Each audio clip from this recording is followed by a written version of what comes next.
سوال پوچھا گیا جو یہودی ہیں وہ اپنے آپ کو سب کا آقا اور اللہ کے خاص بندے سمجھتے ہیں، پوری دنیا پر حکومت اور کنٹرول چاہتے ہیں، تو کیا مسلمان کے لیے بھی یہ ہے کہ وہ خود کو ساری قوم سے اعلیٰ اور افضل سمجھے، خاص طور پر یہودیوں سے؟ کیا مسلمان کو اس نظریے سے خود کو سمجھنا چاہیے؟ کیا یہ تکبر کے معنوں میں تو نہیں آئے گا؟ نہیں جی، بالکل تکبر کے معنوں میں نہیں آئے گا، کیونکہ رب نے جس چیز کو خیر فرمایا ہوا ہے اور بہتر فرمایا ہوا ہے وہ کہے کہ رب نے ہمیں خیر فرمایا ہوا ہے۔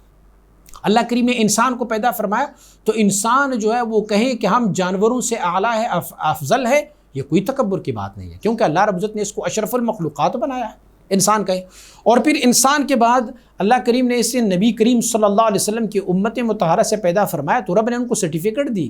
کنتم خیر امت اخرجت للناس، یہ خیر امت، تمام امتوں سے افضل و اعلیٰ و بہتر ہے یہ۔ اور اللہ کریم نے اسلام کے بارے میں فرمایا کہ ان الدین عند اللہ الاسلام،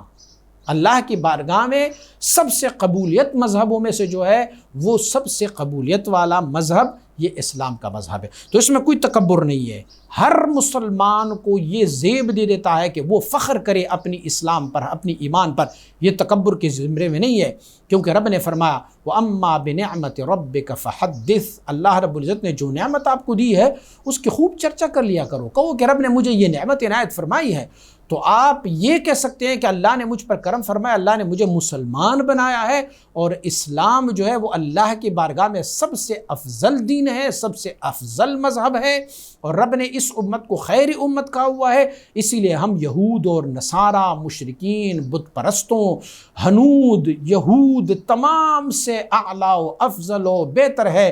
کیونکہ ہم نے حضور نبی اکرم صلی اللہ علیہ وسلم بارک کی اتباع کی ہے۔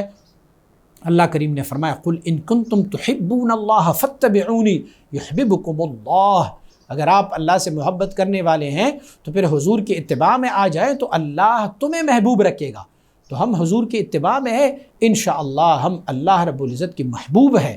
تو اسی لیے ہمیں اس پہ فخر کر دینا چاہیے، اس پہ پراؤڈ کرنا چاہیے کہ ہم الحمدللہ مسلمان ہیں، ہم تمام اقوام عالم میں سے بہترین ہے۔